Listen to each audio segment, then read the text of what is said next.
Assalamualaikum warahmatullahi wabarakatuh. Bismillah, alhamdulillah, wassalatu wassalamu ala rasulillah wa ala alihi wa sahbihi wa mawala, amma ba'du.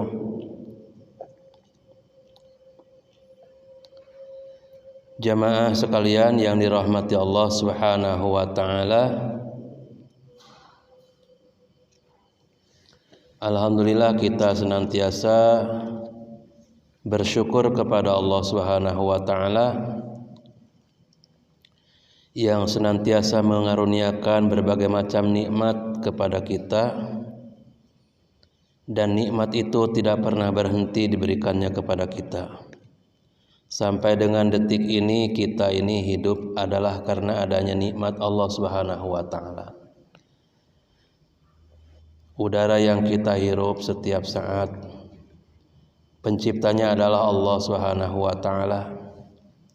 Air yang kita minum setiap saat, yang menciptakan airnya juga adalah Allah Subhanahu wa ta'ala. Makanan yang kita makan setiap hari, yang menciptakan tanam-tanamannya, hewan-hewannya juga adalah Allah Subhanahu wa ta'ala. Allah Subhanahu wa ta'ala begitu sayangnya kepada kita sehingga keperluan-keperluan kita ini diberikan. Di antara berbagai macam nikmat Allah yang dianugerahkan pada kita, nikmat iman adalah nikmat tertinggi, nikmat terbaik dan nikmat yang paling utama. Sebab semua kenikmatan akan menjadi hangus, akan menjadi lenyap, akan menjadi binasa manakala nikmat iman tidak diberikan kepada kita.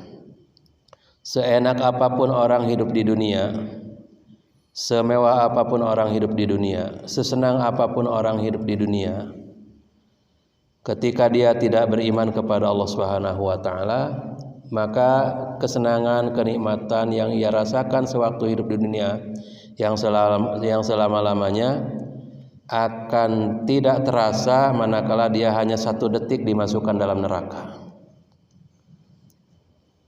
Jadi ketika di akhirat nanti ada orang yang seumur-umur belum pernah susah hidupnya di dunia, Pak. Senang terus, tapi dia kafir. Lalu di akhirat Allah Ta'ala masukkan ke dalam neraka sebentar saja, sesaat, mungkin sedetik. Lalu diangkat lagi. Lalu orang itu ditanya oleh Allah, "Wahai fulan, hambaku, apakah kamu pernah merasakan nikmat di dunia? Nikmat senang di dunia?" Maka dia katakan, "Ya Allah, belum pernah aku merasakan nikmat senang hidup di dunia." Padahal seumur-umur dia belum pernah susah. Tapi gara-gara dia tidak punya nikmat iman, kafir kepada Allah, sehingga ketika dimasukkan satu detik dalam neraka, dia katakan, "Saya belum pernah merasakan kesenangan hidup dunia." Begitu juga orang yang seumur-umur mungkin hidupnya sulit, susah, serba kekurangan, tapi dia orang yang taat pada Allah. Dia mau beribadah kepada Allah, dia orang beriman. Manakala di akhirat nanti Allah masukkan dia dalam surga sedetik saja, lalu diangkat, lalu ditanya orang itu oleh Allah, "Wahai hambaku, apakah kamu merasakan kesusahan di dunia?"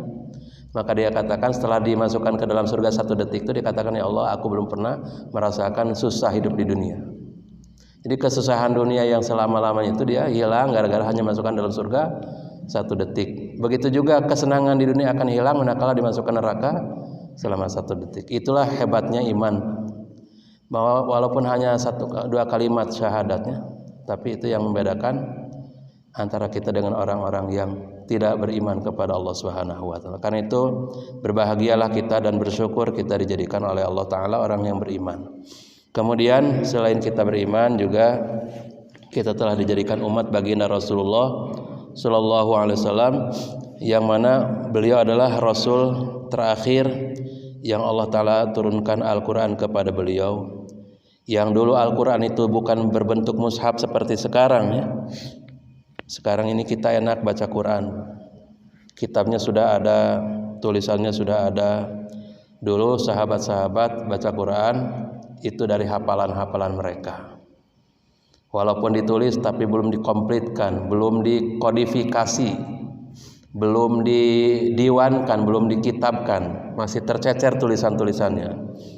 Di kulit-kulit, di pelepah-pelepah kurma, di batu-batu. Baru setelah pada masa Khulafaur Rasyidin dikumpulkannya Al-Qur'an. Maka kita bersyukur menjadi umat baginda Nabi yang Al-Qur'an diturunkan kepada kita, yang Al-Qur'an adalah mukjizat abadi sepanjang masa. Dari sejak diturunkan sampai hari kiamat, Al-Qur'an adalah sebagai mukjizat bagi kita, bagi umat baginda Rasulullah SAW. Karena itu sekali lagi salawat dan salam semoga selalu tercurah kepada beliau. Hadirin rahimakumullah, pada pagi hari ini saya tidak akan meneruskan hanca kitab kitab Nashwaihul Ibad, tapi saya akan membahas tentang adab-adab membaca Al-Qur'an. Mudah-mudahan ini menjadi bagi kita ketika kita sudah diberikan rasa senang dengan tilawah Quran oleh Allah, senang suka dengan baca Quran. Kan sekarang ini lagi tren, orang di mana-mana ada rumah tahfiz, di mana-mana orang senang baca Quran, ada yang menghanca, ada yang programnya one day one juz, ada yang dua juz satu hari, ada yang seminggu khatam, wah banyak.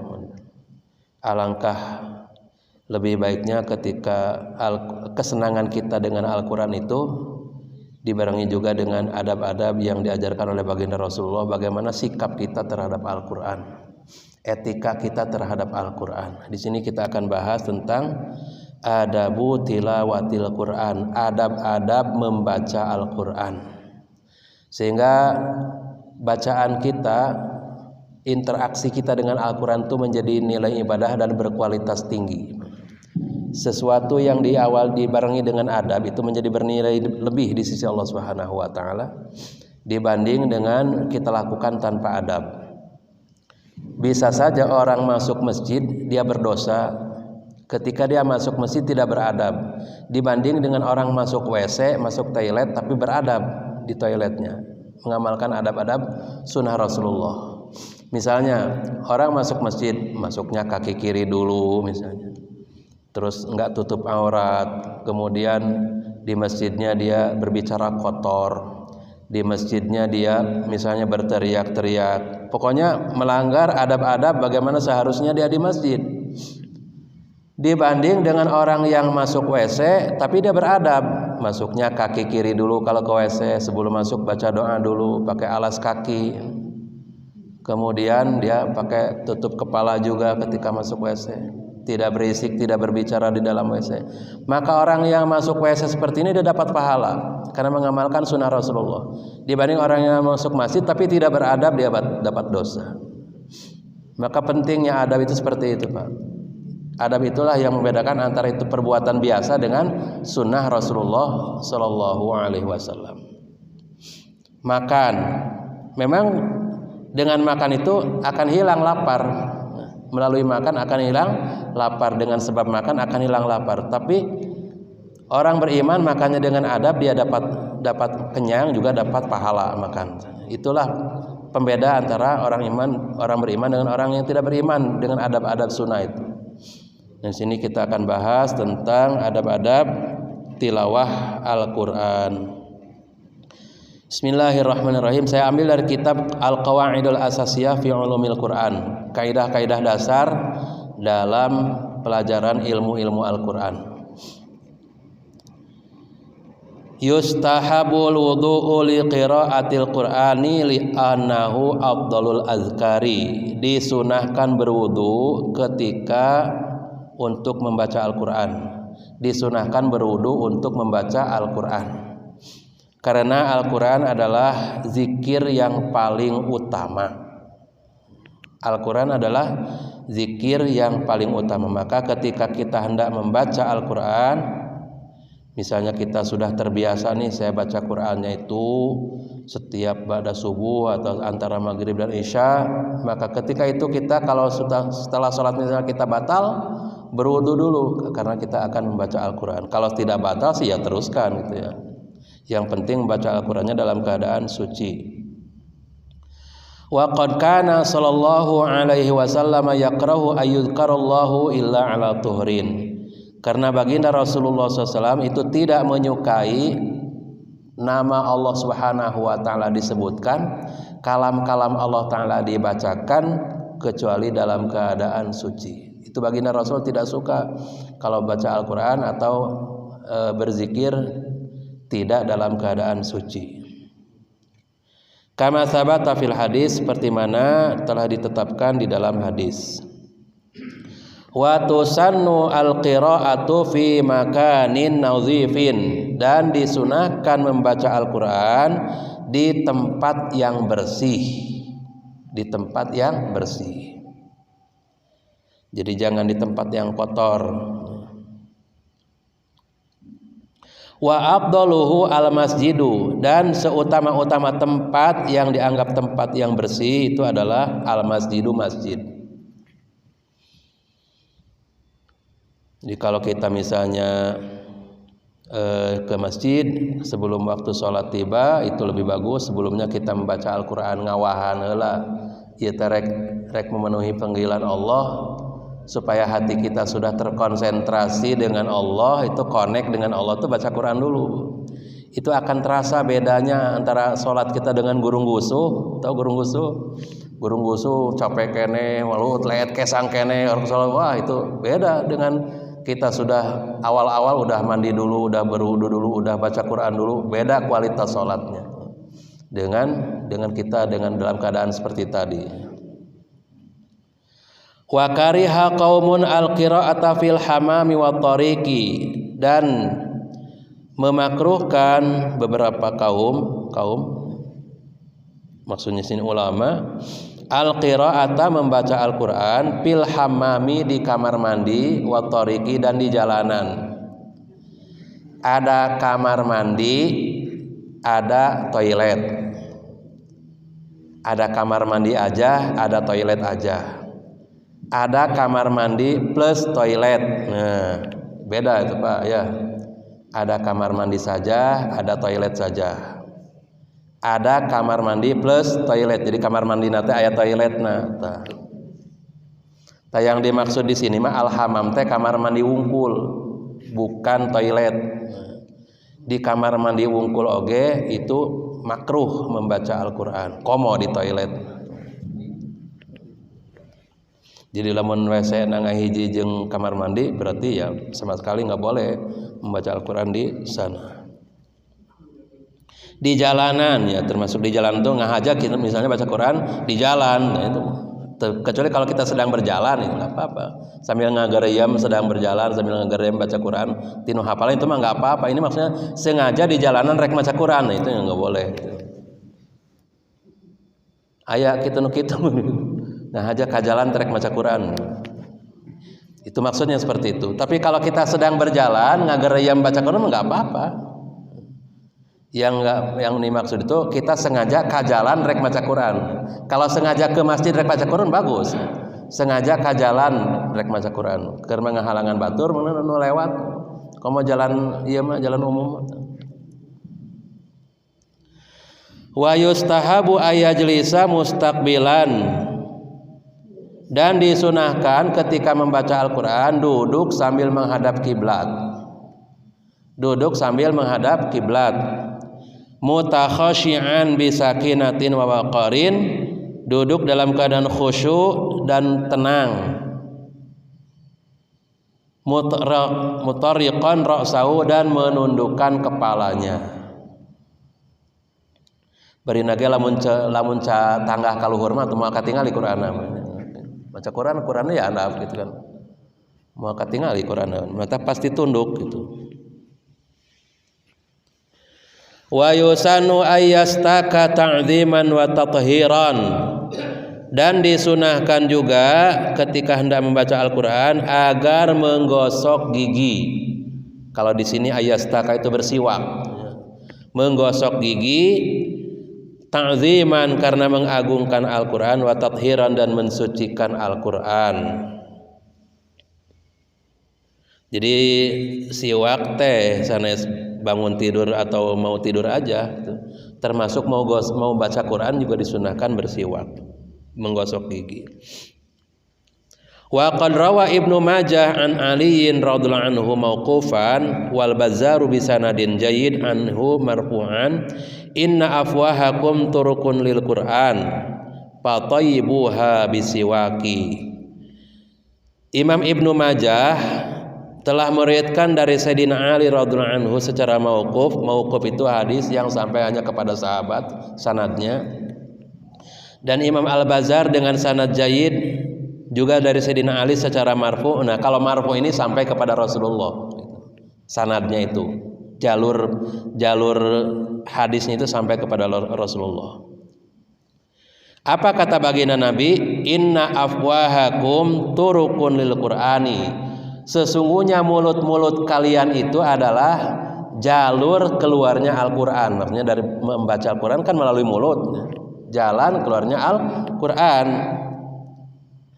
Fatayyibuha bisiwaki, maka bersihkanlah mulut kalian dengan siwak. Maksudnya gosoklah gigi ketika hendak membaca Al-Qur'an. Ini sabda Nabi. Kemudian adab-adab yang lainnya. Kalau tadi itu bagi yang membaca Quran, sekarang bagi yang orang lain. Wa yusanul istima'u liqira'atil Qur'ani, dan disunahkan istima'. Apa itu istima'? Istima' adalah mendengarkan dengan penuh perhatian. Mendengar dengan penuh perhatian terhadap bacaan Al-Qur'an. Wa tarkul laghati, dan meninggalkan berisik. Jadi ketika ada orang yang membaca Quran, kita berada di dekatnya, tidak boleh berisik. Bihuduril qiraati, di dekat orang yang sedang membaca Al-Quran. Seperti mana Allah Subhanahu wa taala berfirman, A'udzubillahi minasyaitonirrajim. Bismillahirrahmanirrahim. Wa idza quri'al Qur'anu fastami'u lahu wa ansitu la'allakum turhamun. Dan apabila Al-Qur'an dibacakan, maka dengarkanlah kepadanya, kepada bacaan Quran itu, wa ansitu, dan diamlah la'allakum turhamun, agar kalian diberi rahmat. Jadi walaupun kita tidak baca tapi ikut mendengarkan bacaan Quran, maka kita akan kebagian rahmat Allah. Sebaliknya kalau berisik itu dilarang. Wa yusannu sujudu 'inda qiraati ayati sajdati, dan disunahkan bersujud ketika membaca ayat sajadah. Apa itu ayat sajadah? Ayat sajadah adalah ayat-ayat Al-Quran yang berisi di dalamnya intinya itu perintah bersujud kepada Allah. Biasanya kalau di dalam mushaf itu ada tandanya ayat sajadah itu. Biasanya tanda mihrab, ya, tanda mihrab atau tanda kubah, tanda mihrab. Nah itu berarti ayat, kalau ada tanda mihrab atau tanda kubah itu cirinya itu ayat sajadah. Itu ayat sajadah adalah ketika kita membaca ataupun ketika kita mendengar orang baca ayat sajadah, kita disunnahkan untuk bersujud. Jadi ketika kita mendengar ayat sajadah, kita bersujud, itu setan langsung nepuk kepala. Waduh, cilaka. Aku diperintahkan bersujud tapi tidak bersujud. Nah, kata setan tuh. Lamun orang teu sujud teh setan teh atoh sarua jeung urang sarua jeung urang. Ini ada bacaan yang khusus untuk sujud tilawah ini. Ada bacaan doa sujud. Sajada wajhi lilladzi khalaqahu wa syaqqa sam'ahu wa basarahu dan sebagainya itu. Kalau enggak hafal bacaan sujud biasa. Nah, kalau enggak hafal bacaan sujud biasa. Subhana rabbiyal a'la. Mau pakai wabihimdihi silahkan, mau pakai enggak pakai juga silahkan. Atau subhanakallahumma bihamdika Allahumma ighfirli, ya, seperti itu bacaan sujud. Itu silahkan. Kalau tidak hafal doa sujud tilawah atau bacaan sujud tilawah, bacaan sujud seperti biasa. Caranya gimana? Caranya kita setelah membaca Quran, baca sajadah, tutup dulu Qurannya supaya tidak hilang hancanya gitu ya. Nanti kalau nggak ditutup hilang apa? Itunya hancanya balik. Mana tadi tehnya?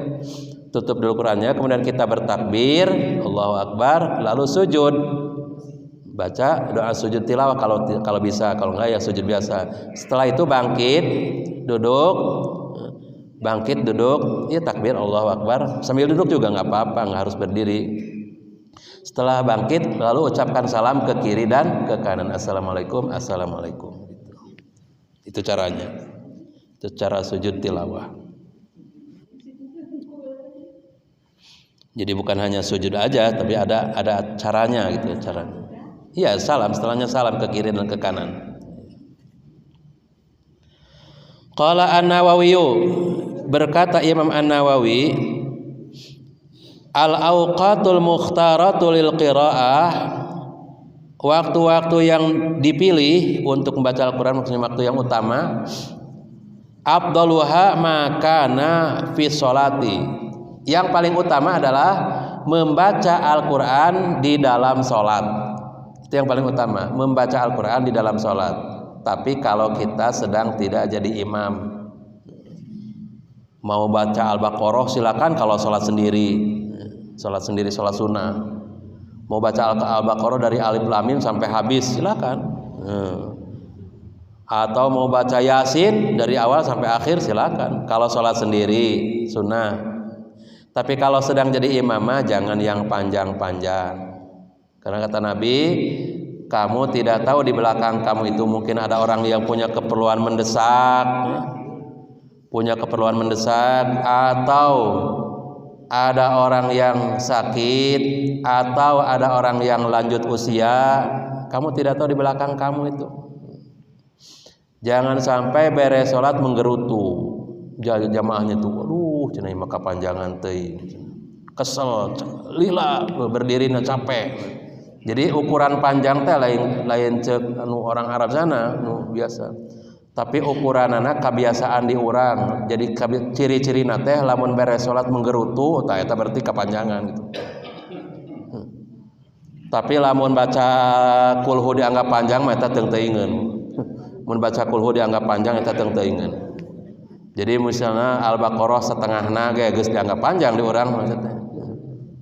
Mun Al-Baqarah sampai Humul Muflihun mah tidak dianggap panjang.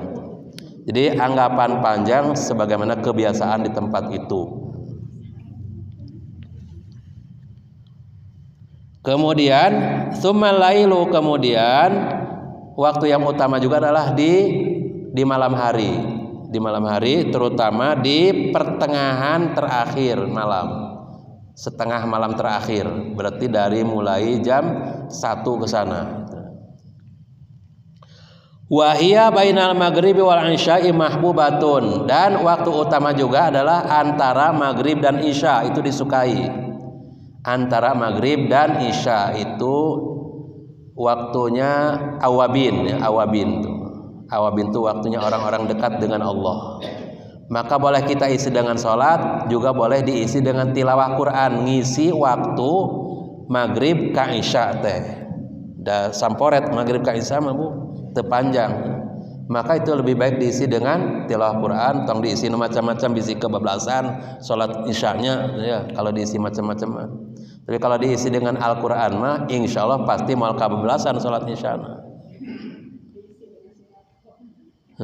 Diisi dengan sinetron sih Ibu. Jadi maghrib ke isya mah udah aja isi dengan tilawah Quran, itu waktu yang sangat disukai itu ya. Kemudian wa afdhalun nahari ba'da subhi. Nah, kalau siang itu waktu utamanya adalah setelah sholat subuh. Kalau siang hari waktu yang disukainya adalah setelah sholat subuh. Usahakan sampai waktu isyraq itu, sampai waktu isyraq. Jadi kalau tidak sedang kajian seperti ini, kita gunakan untuk tilawah Quran. Kan hari setelah subuh mah tidak ada sholat sunnah. Nah, itu waktunya zikir. Kemudian setelah zikir habis, kita teruskan dengan tilawah Quran. Seger tah kalau baca Qurannya subuh mah ya. Dihanca Quran teh. Kemudian yang berikutnya, wa yakhtaru libtidaihi lailatal jumu'ati. Nah, ketika kita mulai menghanca, tahu menghanca Bu? Naon menghanca teh bahasa Indonesia teh? Menghanca teh membaca dengan tertib berurutan itu, dan menghanca teh. Jadi bahasa Sunda di Indonesia kan jadi menghanca tuh. Ketika kita mulai menghanca membaca Al-Quran, maka itu waktu yang dipilih yang utama adalah memulainya pada malam Jumat. Memulainya pada malam Jumat, wali khatmihi lailatal khamisi, dan menghatamkannya pada malam Kamis. Mulai menghancanya pada malam Jumat, menghatamkannya pada malam Kamis. Ini sebagaimana hadis yang diriwayatkan oleh Imam Abu Dawud, oleh Imam Ibnu Abi Dawud dari Utsman bin Affan radhiyallahu anhu, bahwasanya Utsman bin Affan radhiyallahu anhu itu menyukai atau melakukan hal yang demikian, mengawali bacaan Qur'annya pada malam Jumat dan mengakhirinya pada malam Kamis. Maksudnya mengakhiri itu menghatamkannya pada malam Kamis. Berarti kurang lebih 1 pekan. Jadi 1 pekan itu kalau Sayyidina Utsman khotam Quran diawali di malam Jumat, diakhiri malam Kamis. Khotamnya tamatnya malam Kamis. Wah berat atuh Pak, gitu banyak berat. Maksudnya itu tidak harus 1 pekan kalau kita nggak mampu Pak. Mau 1 bulan juga silahkan, tapi mulainya malam Jumat, nanti pas khotamnya malam Kamis. Tapi sabulan gitu, ente juga Sayyidina Utsman saminggu hatam, da orang macan mampu juga gitu. Atau misalnya 2 bulan, tetap aja mulainya malam Jumat, mengakhirinya malam Kamis. Yang penting waktu memulai dan waktu mengakhirinya, bukan masalah durasinya seminggu atau sebulan, bukan, tapi waktu memulai dan waktu mengkhatamkannya itu ya. Ya lebih bagus sih kalau misalnya mampu seminggu khatam gitu, seminggu khatam. Wal afdalul khatmi awalun nahar, dan waktu yang utama ketika mengkhatamkannya adalah pada pagi hari, awal siang, pagi hari berarti. Wa awalul lail, atau pada permulaan malam, berarti maghrib gitu ya. Itu waktu yang utama mengkhatamkan Quran. Lanjutkan. Wa yusanu saumu yaumil khatmi, dan disunahkan berpuasa pada hari mengkhatamkan Quran. Wah, besok teh saya rek khataman ya. Besok teh hari Kamis saya rek khataman. Rek ngakhatamkeun Quran da tinggal 1 juz deui. Tinggal 1 juz lagi. Maka disunahkan malamnya kita niat berpuasa. Besok saya mau khatam Quran, saya mau berpuasa. Terserah mau hari apa saja. Mau hari Kamis, bagus kan tadi Kamis ya, khatam Quran itu hari Kamis. Hari Kamis ya berbarengan dengan hari sunnah berpuasa juga. Kita niatkan hari ini hari saya mau khatam Quran, maka hari ini saya berpuasa. Karena ada hadis yang diriwayatkan oleh Imam Ibnu Abi Dawud dari sekelompok para tabi'in, bahwasanya mereka melakukan demikian, itu berpuasa ketika hari mengkhatamkan Quran.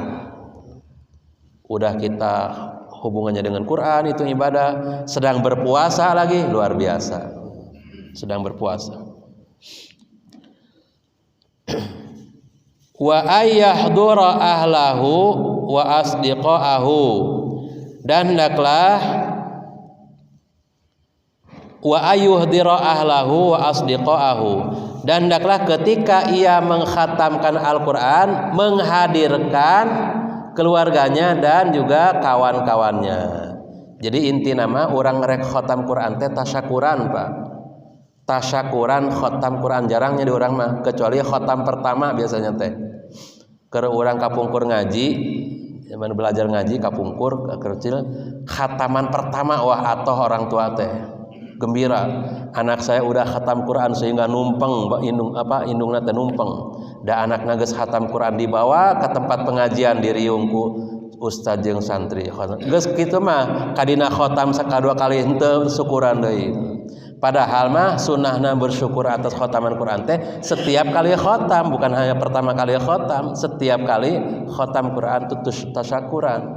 Bersyukur atas nikmat khatam Quran, karena mengkhatamkan Quran itu adalah nikmat yang besar, Pak. Sehingga baginda Rasulullah SAW bersabda, siapa yang diberi keahlian membaca Quran lalu dia menganggap orang lain yang diberi nikmat selain Al-Quran itu lebih hebat, lebih beruntung, maka kata Nabi dia sudah bersikap kurang ajar terhadap nikmat Allah.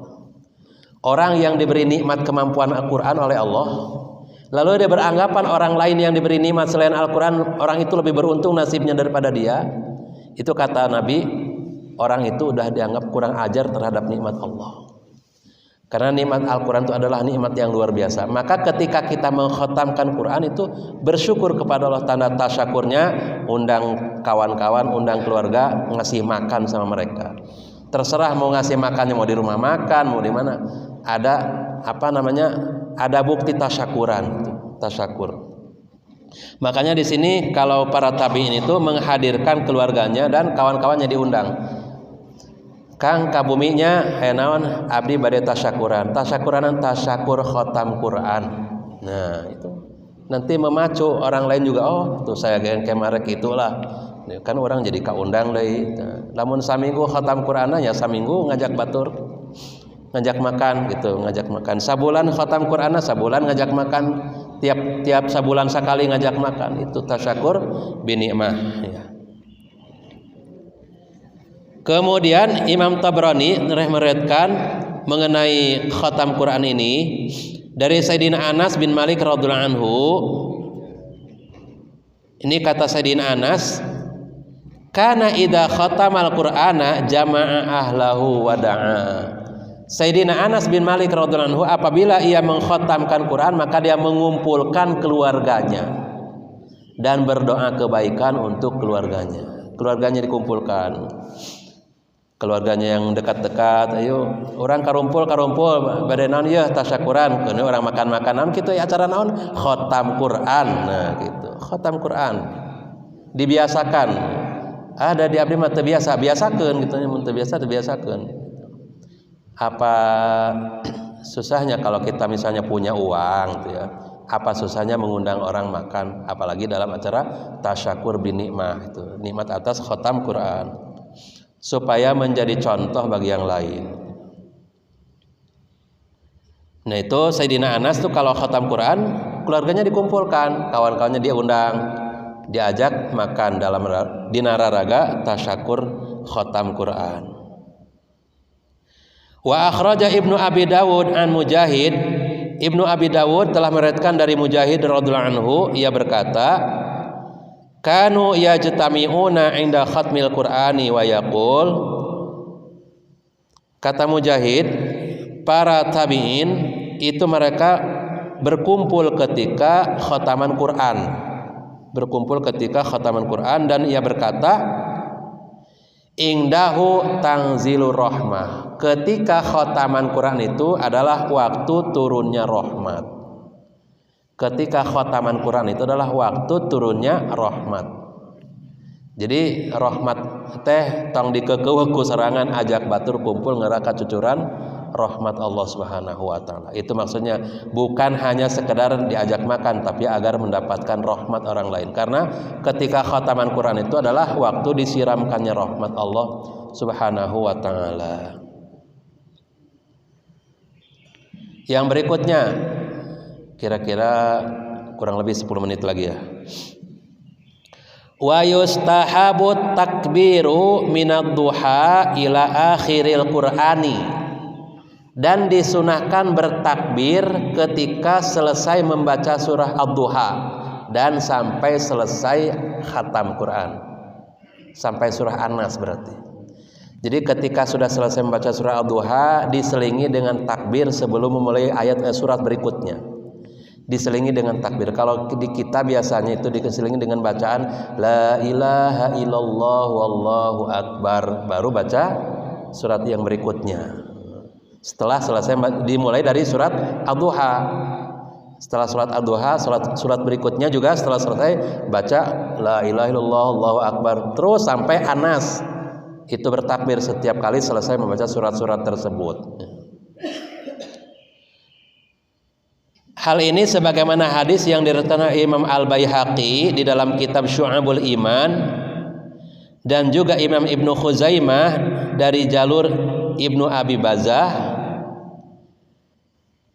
Katanya, aku mendengar Ikrimah bin Sulaiman berkata, aku pernah membacakan Al-Quran di hadapan Ismail bin Abdullah Al-Maki. Maka ketika aku telah sampai kepada surah Ad-Duha, lalu Ismail bin Abdullah Al-Maki tadi berkata, kabbir, bertakbirlah, hatta takhtatima, sampai engkau selesai surat yang terakhir, sampai menyelesaikan surat yang terakhir. Karena aku pernah membaca Al-Quran di hadapan Abdullah bin Katsir atau Ibnu Katsir, penyusun kitab tafsir Ibnu Katsir, dan dia pun menyuruh aku untuk melakukan demikian. Ibnu Katsir menyuruh Sulaiman bin Abdullah Al-Maki mengucapkan takbir setelah membaca surah Ad-Duha sampai surah An-Nas. Setiap kali selesai membaca surah-surah tersebut. Kemudian Ibnu Katsir berkata, aku pernah membaca Al-Quran di hadapan Mujahid. Maka Mujahid pun memerintahkan aku untuk melakukan demikian. Kata Mujahid, aku juga pernah membaca Al-Quran kepada Ibnu Abbas, dan Ibnu Abbas menyuruhku demikian. Ibnu Abbas berkata juga, aku pernah membaca Al-Quran di hadapan Ubay bin Ka'ab, dan Ubay bin Ka'ab juga menyuruh Ibnu Abbas melakukan demikian. Demikian riwayat ini sampai kepada Ubay bin Ka'ab, salah seorang ahli baca Al-Quran di zaman Rasulullah. Ubay bin Ka'ab, salah seorang imam masjid juga, yang ketika mengimami sholat tarawih itu Ubay bin Ka'ab.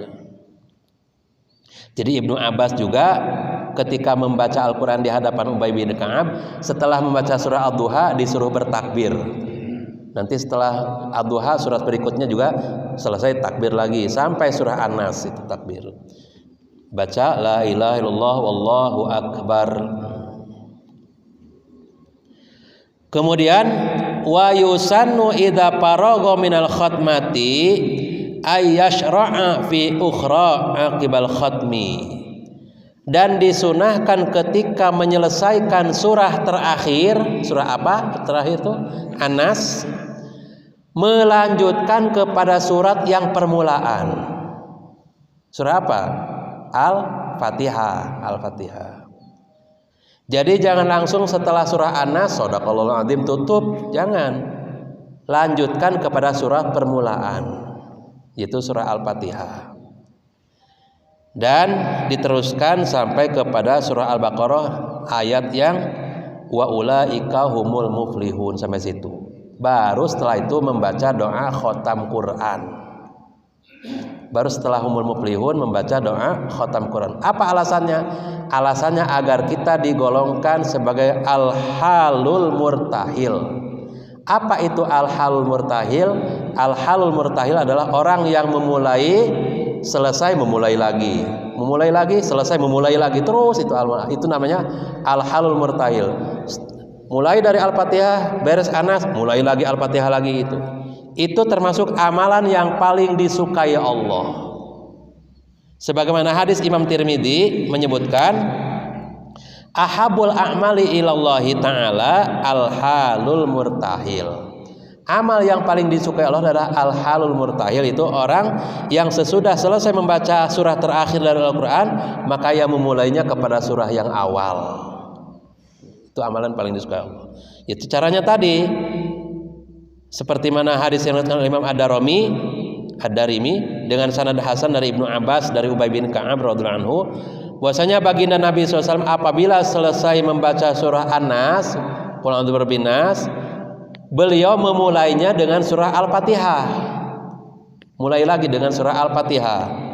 Kemudian setelah membaca Al-Fatihah memulai Al-Baqarah hatta wa ulaika humul muflihun, sampai wa ulaika humul muflihun. Ayat kelima kalau tidak salah ya. Ayat yang kelima. Kemudian setelah itu summa da'a bi du'ail khatmi, kemudian setelah itu berdoa dengan doa khatam Quran. Bagaimana doa khatam Quran itu? Panjang Pak, nggak hafal saya juga. Ada di halaman Quran paling akhir. Nah itu doanya. Doa khatam Quran itu ada di halaman Quran paling akhir tuh, ada di situ. Ada judulnya doa khatmil Quran, doa khatam Quran, itu dibaca. Biasanya berbeda-beda sih, nggak sama. Banyak juga di dalamnya campuran dengan doa-doa yang lain kan. Kenapa kita disunahkan berdoa ketika khatam Quran? Karena tadi sudah disebutkan waktu khatam Quran waktu turunnya rahmat. Jadi kemungkinan doa kita diijabah itu adalah sangat besar. Itu disunahkan seperti itu. Itu saja saya kira Bapak-bapak dan Ibu-ibu yang dimuliakan Allah Ta'ala. Nanti pertemuan berikutnya perkara-perkara yang dimakruhkan ketika membaca Al-Quran. Ini tadi adab-adabnya, nanti apa saja yang dilarang atau dimakruhkan ketika membaca Al-Quran. Mudah-mudahan apa yang sudah kita sampaikan kita dapat mengamalkannya dan mengaplikasikannya dalam keadaan ketika kita sedang membaca Al-Quran. Yang benar datangnya dari Allah, yang salah dan keliru itu dari kebodohan saya. Kita akhiri dengan doa kafarah majlis. Subhanakallahumma bihamdika asyhadu an la ilaha illa anta astaghfiruka wa atubu ilaik. Assalamualaikum warahmatullahi wabarakatuh. Mohon maaf pada pekan yang lalu nggak bisa ngisi karena rada kurang fit badannya.